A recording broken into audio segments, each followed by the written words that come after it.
नमस्कार, स्वागत है आपका रुद्राक्ष आवाज़ में। मैं आपके साथ राहुल मिश्रा। हमारे खास कार्यक्रम सवाल हमारा जवाब आपका में आज हमारे साथ मौजूद हैं जनपद शाहजहांपुर के राजनीतिक विश्लेषक अमित त्यागी जी। त्यागी जी, आपका बहुत बहुत स्वागत है रुद्राक्ष आवाज़ में।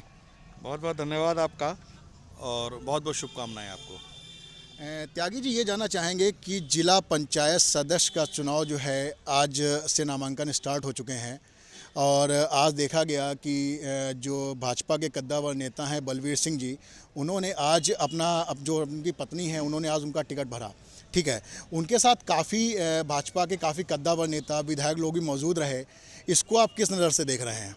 देखिए, अब जो जिला पंचायत सदस्य थे उनकी लिस्ट जारी हुई है भाजपा की तरफ से, कई नाम उसमें आए और आज जब उनका नामांकन हुआ तो जो शाहजहाँपुर में भाजपा कद्दावर नेता माने जाते हैं बलवीर सिंह जी, उनकी पत्नी ने नामांकन कराया है सिंधौली से। इसमें जो सबसे बड़ी महत्वपूर्ण बात है कि वहाँ पर उनके नामांकन में जिन महत्वपूर्ण लोगों की उपस्थिति, उनके नाम महत्वपूर्ण हैं। निगोई के विधायक रोशनलाल वर्मा मौजूद हैं, पुवाएँ से विधायक चेतरा मौजूद हैं, कोऑपरेटिव के चेयरमैन डीपीएस राठौर मौजूद हैं। अगर प्रस्तावक के रूप में देखें तो स्वयं भाजपा के ब्रज प्रांत के क्षेत्रीय महामंत्री राकेश मिश्र अनावा वो मौजूद हैं। ऐसे बड़े बड़े नाम हैं। पैक्सफेड के चेयरमैन आलोक कुमार सिंह मौजूद हैं। तो बहुत बड़े बड़े जो नाम हैं, जो भाजपा का एक बड़ा धड़ा है, जो एक शहर में प्रतिष्ठा रखता है भाजपा के नेता के रूप में, वो सब बलवीर सिंह जी के साथ खड़ा हुआ है।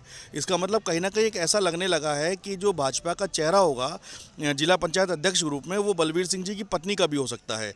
अच्छा, जैसा कि आपने कहा कि काफ़ी लोग आज भाजपा के काफ़ी कद्दावर नेता मौजूद थे, लेकिन कहीं ना कहीं ये भी देखने को मिला कि भाजपा के कद्दावर नेताओं की अगर बात की जाए तो कैबिनेट मंत्री सुरेश कुमार खन्ना जी का नाम सबसे पहले आता है, लेकिन वो आज इस नामांकन में नहीं मौजूद थे। इसको आप किस नज़र से देख रहे हैं? देखिए, मंत्री जी जो हैं और बलवीर सिंह जी एक दूसरे के करीबी माने जाते हैं, ये एक धारणा है और शायद वो कहीं व्यस्त रहे होंगे, इसकी वजह से वहाँ नहीं पहुँच पाए। लेकिन उनका समर्थन अवश्य ही इस धड़े के रूप के साथ में होगा, ऐसा तो हम सभी लोग आकलन कर रहे हैं, ऐसे ही मान के भी चल रहे हैं। अच्छा, चुनाव में कद्दावर नेताओं के मायने क्या रहते हैं? देखिए, कद्दावर नेताओं के मायने ये हैं कि जो बड़े बड़े पदों पे हैं उनको कहीं ना कहीं कद्दावर नेता माना जाएगा। देखिए, जैसे नामांकन में अभी हम लोग बात कर रहे थे, एक नाम रह गया था कद्दावर नेता के रूप में, मिथिलेश कुमार जी का नाम रह गया, तो जो पूर्व सांसद हैं और भाजपा के प्रदेश कार्यकारिणी सदस्य भी निर्वाचित हुए हैं, तो वो भी उस समय मौजूद रहे। कद्दावर नेता वही हैं जो भाजपा में या किसी भी संगठन में वो बड़े पद पर मौजूद हैं। तो इन सारे नेताओं का उपस्थित होना ये एक समीकरण बना रहा है और ये समीकरण ऐसा है जिसका परिणाम बड़ा रोचक होगा। जैसा कि आपने कहा कि समीकरण कहीं कहीं रोचक होगा, ये बताइए कि जैसे कि आपने कहा कैबिनेट मंत्री सुरेश कुमार खन्ना जी आज मौजूद नहीं थे, जैसा कि चर्चा ये भी बड़ा इस समय शहर में है कि भावलखेड़ा हो गया या कांट हो गया, कई भी अन्य भी जगह हैं जहाँ पे उनके करीबी लोग जो है जिला पंचायत में खड़े हुए हैं। क्या ऐसा नहीं लग रहा है कि उनका जो झुकाव है उनकी तरफ ज़्यादा हो? कुछ ऐसा नहीं प्रतीत हो रहा है क्या? नहीं, ऐसा भी हो सकता है कि जो है मंत्री जी का झुकाव किसी ऐसे प्रत्याशी की तरफ हो जो इस नामों से अलग हो, ये भी एक संभावना बन सकती है। लेकिन जैसे जिला पंचायत अध्यक्ष का जो प्रत्याशी होता है वो पार्टी के द्वारा उसका नाम घोषित किया जाता है। अब ऐसे समय में पार्टी किसको घोषित करती है और उसके ऊपर क्या पूरी भाजपा के लोग जो हैं वो समर्थित होकर आगे बढ़ते हैं, ये देखना महत्वपूर्ण होगा। क्योंकि जो सबसे बड़ी बात है, जिला पंचायत अध्यक्ष का चुनाव सत्ता का चुनाव माना जाता है। ये चुनाव ज़्यादातर जो है सत्ता में जो भी दल होता है वही जीतता है। एक अपवाद के स्वरूप देखें तो पिछली बार जो था वो चुनाव, जो सरकार थी वो समाजवादी पार्टी की थी, लेकिन जो चुनाव जीते थे वो भाजपा का प्रत्याशी जीता था, क्योंकि वहाँ पर जाति के कारण एक समीकरण ऐसा बन गया था जहाँ पर सब लोगों ने मिलकर उस प्रत्याशी को जिता लिया था। अब ये जो सबसे बड़ी महत्वपूर्ण बात है, क्या 2016 की तरह ही 2021 में भी वही समीकरण रिपीट होगा कि जो सत्ताधारी दल है उसका प्रत्याशी ना होकर एक बाहर का प्रत्याशी जो दूसरे दल का होगा, निर्दलीय होगा, वो जीत जाएगा? या फिर इस बार जैसा ये जिला पंचायत अध्यक्ष का चुनाव सत्ता का चुनाव होता है, या इस बार ये वही समीकरण इस बार भी लागू होगा?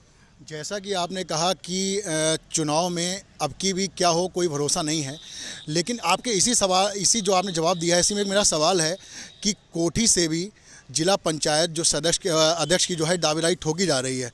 ठीक है, कहीं ना कहीं भाजपा ने उनको अपना टिकट नहीं दिया। क्या इसको आप कोठी की, क्योंकि जो एक ब्राह्मण एक समीकरण को लेके चलें तो ब्राह्मण पूरी एक तरीके से एकत्रीकरण उनके साथ में कहीं ना कहीं दिखता है, आप कोठी की राजनीति और कोठी से अगर पंचायत अध्यक्ष अगर उतारा जाता है तो उसको आप किस नज़र से देख रहे हैं? देखिए, जो कोठी का एक कद है वो भी शाहजहाँपुर की राजनीति में एक बड़ा कद माना जाता है। कोठी से जो भी भाजपा की तरफ से जो जो प्रत्याशियों की लिस्ट जारी हुई है उसमें कोठी के तरफ का नाम नहीं है। तो अब एक इसमें देखिए ये भी एक संभावना बन सकती है कि अगर भाजपा के खेमे में कहीं गुटबाजी होती है और वहाँ से कोई धड़ा अलग होता है तो कोठी का जो निर्दलीय प्रत्याशी है उसके साथ विपक्षी दल सपा या बाकी लोगों का भी समर्थन आ जाए, कोठी की कुछ अपने निर्दलीय होंगे वो भी जीत जाएं, कुछ भाजपा का जो विरोधी दड़ा है वो भी एक साथ में आए, तो ऐसे समय पे कोठी को भाजपा से टिकट ना मिलना उनके लिए एक सकारात्मक भी हो सकता है। तो इसमें क्या समीकरण बनेंगे, ये समीकरण बड़े रोचक होंगे। अब जो राजनीति है अब ये देख के आएगा कि जो सत्ताधारी दल भाजपा है उसके अंदर एकता है या उसके अंदर जो खेमेबाजी है वो सतह पर निकल के दिखेगी। ये देखना इस चुनाव में बहुत रोचक होगा। को क्या लगता है कि अगर पंचायत अध्यक्ष का अगर दावेदारी कोठी से ठोकी जाती है, कि आपको लग रहा है कि कहीं ना कहीं जिला पंचायत अध्यक्ष वहाँ आ सकती है, ऐसा लग रहा है कुछ आपको? देखिए क्या है कि चूंकि निर्दलीय के रूप में ही अब कोठी के लोग लड़ेंगे, वहाँ पर जो है अभी उनको सत्ता की तरफ से जो भाजपा है उसकी तरफ से टिकट नहीं मिला है, तो ये तो तय हो गया कि वो निर्दलीय आ रहे हैं। और चूंकि कोठी का प्रभाव ब्राह्मणों पे भी है और पूरे ज़िले में उनका प्रभाव है, तो जाहिर सी बात है कुछ सदस्य चाहे निर्दलीय हों या दूसरे दलों में हों, वो भाजपा में भी हो सकते हैं, सपा में हो सकते हैं, कोठी के समर्थित लोग जीत के आएंगे। ऐसे समय पे वो लोग जो जीत के आएंगे जिला पंचायत सदस्य, वो कोठी के साथ जाएंगे या अपने राजनीतिक दल के साथ जाएंगे। देखिए 2016 में हम एक रुझान देख चुके हैं कि चुनाव सत्ता का था, काफ़ी कुछ समीकरण सत्ता के अनुकूल बैठ रहे थे, लेकिन जो चुनाव जीता था वो विपक्षी दल का व्यक्ति जीता था। अब देखना ये है कि 2016 वाला समीकरण ही रिपीट होता है या 2021 में ये चुनाव सत्ता का चुनाव होकर सत्ता के धारी दल का ही व्यक्ति बैठेगा, क्योंकि ये बड़ा रोचक चुनाव है। इसका सीधा जो प्रभाव है वो 2022 के विधानसभा चुनाव पे भी पड़ना है। तो जो पूरे जिले की राजनीति है उसके संदर्भ में ये बड़ा केंद्र बिंदु बन गया है। अगर कोठी से चुनाव अध्यक्ष पद के लिए अगर दावेदारी ठोकी गई, क्या आपको लगता है कि कहीं ना कहीं ब्राह्मणों का जो समीकरण है, ब्राह्मणों को एक साथ एक मंच पे एकत्रित करना, कहीं ना कहीं इस चीज़ को कुछ ध्यान दिया जाएगा, ऐसा कुछ लग रहा है आपको? देखिए कोठी जिला पंचायत सदस्य का चुनाव कोठी जीत सकती, क्योंकि उनका एक प्रभाव है उस क्षेत्र में जिस क्षेत्र से वो चुनाव लड़ रहे हैं। ब्राह्मणों पे भी उनका प्रभाव है। अब चूंकि देखिए जिला पंचायत के जो सदस्य होते हैं जिनको टिकट मिला है वो अपने प्रभाव से जीतते हैं, ना कि राजनीतिक दलों के टिकट मिलने के आधार पे। ये चुनाव ऐसा होता है, जो जिला पंचायत सदस्य का चुनाव है वो व्यक्तिगत आधार पर बहुत ज़्यादा चलता है, उसमें राजनीतिक दलों का हस्तक्षेप बहुत ज़्यादा नहीं होता है। लेकिन जब जिला पंचायत सदस्य बन जाते हैं और उसके बाद वो जिला पंचायत अध्यक्ष का चुनाव करते हैं, तो ऐसे समय पर जो है तब राजनीतिक दलों का जो समीकरण होता है, जो सत्ता का समीकरण होता है, वो कार्य करता है। तो अब ये देखना होगा कि कोठी जब जीत के आएगी और उसका अगला कदम क्या होगा। जिला पंचायत अध्यक्ष के रूप में वो स्वयं अपनी दावेदारी प्रस्तुत करेंगे या विपक्ष के साथ जाएंगे या वो सत्ताधारी दल के साथ जाएंगे, उनका भी रुझान महत्वपूर्ण होगा। इस बार जो मैं बड़ा महत्वपूर्ण कह रहा हूँ कि इस बार शायद ऐसा ना हो कि जिला पंचायत अध्यक्ष जो अगला होगा वो या तो सिंधौली से होगा या खुटार से होगा। जैसा कि आपने कहा कि उनका अपने क्षेत्र में काफ़ी अच्छा वर्चस्व है। अगर क्षेत्र की देखी जाए, अगर क्षेत्र की बात की जाए, तो बलवीर सिंह जी का जो क्षेत्र है वो पुआया माना जाता है, गढ़ जो उनका पुआया माना जाता है, लेकिन उन्होंने सिंधौली से दावेदारी ठोकी। अगर सिंधौली से ठोकी तो आखिरकार क्या समीकरण हो सकते हैं जो कि उन्होंने सिंधौली क्षेत्र चुना? देखिए जैसे जो बलवीर सिंह जी की हम देख रहे हैं कि उन्होंने अपना क्षेत्र सिंधौली चुना।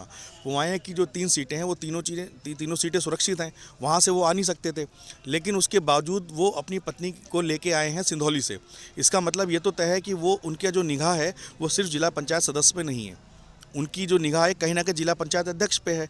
अगर किसी महिला सीट पे कोई महिला आ रही है तो ये तो समझ में आता है कि वो महिला सीट है इसलिए आ रहे हैं, लेकिन अगर किसी सामान्य सीट पे भी और भी सीटों पे अगर कोई व्यक्ति सामान्य सीट पे भी महिला लड़ रही है, इसका मतलब उस व्यक्ति की जो निगाह है वो जिला पंचायत अध्यक्ष पे है, ना कि केवल सदस्य की सीट पे। तो ये पूरा जो समीकरण है, जो बार बार हम कह रहे हैं कि ये पूरा जो समीकरण है ये बहुत ही रोचक बनता जा रहा है। जैसा कि आपने कहा कि उनकी निगाह कहीं ना कहीं जिला पंचायत अध्यक्ष के ऊपर है, जिस हिसाब से उन्होंने सिंधौली से दावेदारी ठोकी है।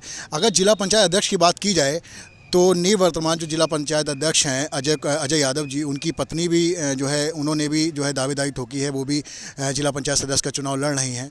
क्या देखने वाली बात ये नहीं होगी कि कहीं ना कहीं खन्ना जी के काफ़ी करीबी भी हैं, मंत्री जी के काफ़ी करीबी भी कहे जाते हैं वो, क्या ये जिस हिसाब से समीकरण बन रहे हैं, क्या देखने में ये नहीं हो कि अंदर अंदर कहीं ना कहीं ये यहाँ पे भीतरघात हो रहा है? कुछ ऐसा नहीं लग रहा है आपको? देखिए अभी तो जिला पंचायत सदस्य का चुनाव हो रहा है, इसमें पार्टी ने इसको टिकट दिया, वो लोग चुनाव लड़ रहे हैं और उसके समीकरण के आधार पर उनका कार्य होगा। अब आप ये देखिए कि जब जिला पंचायत अध्यक्ष इनके जो चुन के आएंगे, उनके बाद जिला पंचायत अध्यक्ष के लिए जो अगर हम भाजपा की बात करें तो उनका कौन प्रत्याशी होगा ये महत्वपूर्ण होगा, और वो किस खेमे का होगा, क्योंकि पूरा जो आएगा जिला पंचायत सदस्य जीतने के बाद जो पार्टियों की लिस्ट आएगी जिला पंचायत अध्यक्ष के लिए वो बहुत महत्वपूर्ण होगी। और शायद पार्टी का प्रत्याशी होना महत्वपूर्ण होगा, ना कि किसी व्यक्ति का खास होना।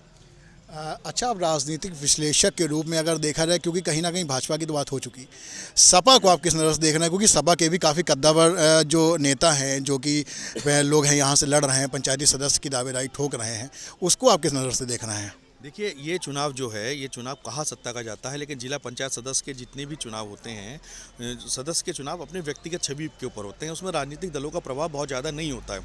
तो कई बार ऐसा हो सकता है कि हम लोग बात भाजपा की करते रह जाएं और जो चुनाव जीत के जिला पंचायत सदस्य ज़्यादा आ जाएं वो समाजवादी पार्टी के या दूसरे विपक्षी दलों के आ जाएं। ऐसे समय पे जो निर्दलीय प्रत्याशी होगा, जो कोठी से भी हो सकता है, उसकी दावेदारी भी मजबूत हो जाती है।